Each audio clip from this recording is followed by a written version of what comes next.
Alright, hi everybody.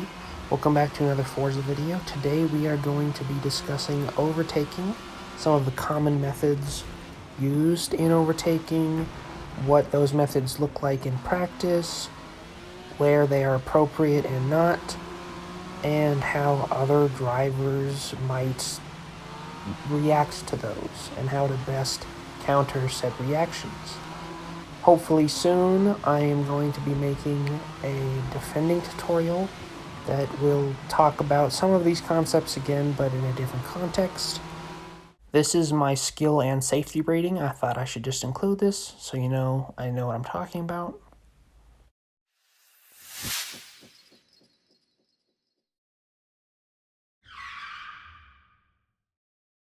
Obviously, this is the most effective and simplest form of overtaking. You control the inside of the corner, forcing the other car offline, and bada bing, bada boom, you're ahead. Now, this is different from dive bombing, so I will have a different segment on dive bombing. When you are regularly overtaking on the inside, it's more of a dance between you and the other car, not a Lando Norris, Max Verstappen situation. Now, this can be done fairly and cleanly, like right here, no contact, perfectly smooth, well done. Most of you don't do that though. This happens when you go for a move that's never on and was never going to work, the other car never saw it coming. And if you're me and you're unlucky, you'll get a massive penalty for being taken out, which is just infuriating. Now, even if you do pull this off cleanly, like I do right here, as you can see, no contact, nothing, perfectly smooth, perfectly executed. If you're like Milano here, you are a little macho and you don't like being overtaken. So sometimes you have to put the law down. I don't like doing this, but it's necessary. But stuff like this is why sometimes my safety rating falls off a cliff. Now, there are times when you'll pull a clean and fair move and the other driver just won't concede. They don't like being bested, especially if you're doing it to the same driver at the same corner multiple times in a race. This Pagani, for instance, his car was entirely straight line speed focused, so I overtook him in the same manner at the same corner several times, and then he overtook me on the straight. Now, I don't always judge these perfectly. Here I didn't give my opponent quite enough room to make the move cleanly, but I'm not going to give him the place back just because I touched him. Here I was behind this GT3 for a really long time. I was much faster than him, and he was kind of all over the place. I saw an opportunity here and I took it. There wasn't really enough room to make a pass, but I did, and I apologized. That's kind of all you can do. Now, this is probably the hardest to judge, deciding when to switch sides of the track to maximize your momentum.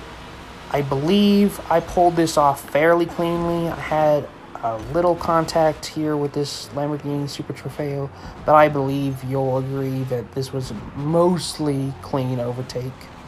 Turn 1 at Mugello is notoriously difficult and creates a lot of havoc. I qualified 12th for this race, and I was 4th coming out of turn 1 and 3rd going into turn 3. Not because of my immense skill or anything, just because I'm cautious. This happened again here in this race. I qualified 8th. I was 5th coming out of turn 1. It's just nuts. You just need to go with the flow, give people room, overbrake, and constantly be tapping the brake to keep yourself in control. I had a couple of incidents with this vague siren guy.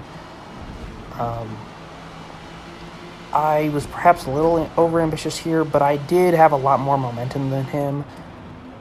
I made a mistake here not giving him quite enough room on the inside. That's on me. But I believe overall, fair, clean racing. Sparring is always really nice. That's when everything comes together. You and your opponent give each other plenty of room, and you're pretty evenly matched. So you can kind of go blow for blow corner to corner. It's a really nice feeling, and I believe it creates some really interesting looking racing. Once again, control of the inside is paramount if you want to come out ahead.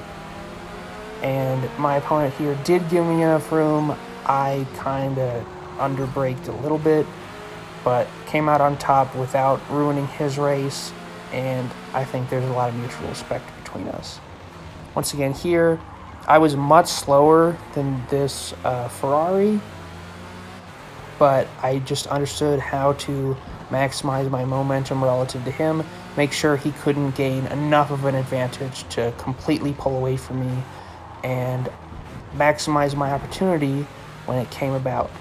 The difference between our two cars is mine has a lot more downforce, so it's slower on the straights, but I can carry a lot more speed through the corners, and that kind of showed here. I had control of the inside, switched to the other inside because it's an S, and I'm all good. Clean racing, totally great. This is when you're moving through much slower traffic. I didn't join this lobby with enough time to qualify around the Nürburgring, so I think I started 20th. And when you are moving through slower traffic, the number one thing to keep in mind is just constantly be clipping your brakes. Keep yourself in control. It's not really about slowing down. You just need to, judge distances between yourself and other slower cars.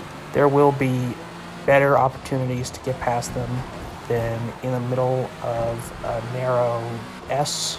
Just think about that. I think this clip here really demonstrates just how much of another planet I was on relative to these guys.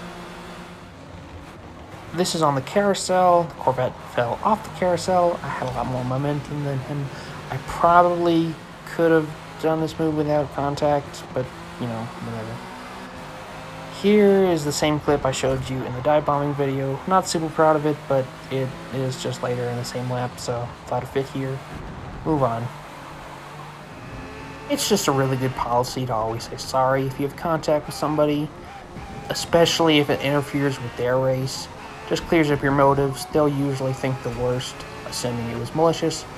As long as you say sorry, they're more likely than not just going to get your motives a little clearer, have a little bit more respect for you, and be less likely to take revenge. Hopefully this video was useful, maybe a little entertaining. Thanks for watching. See you next time.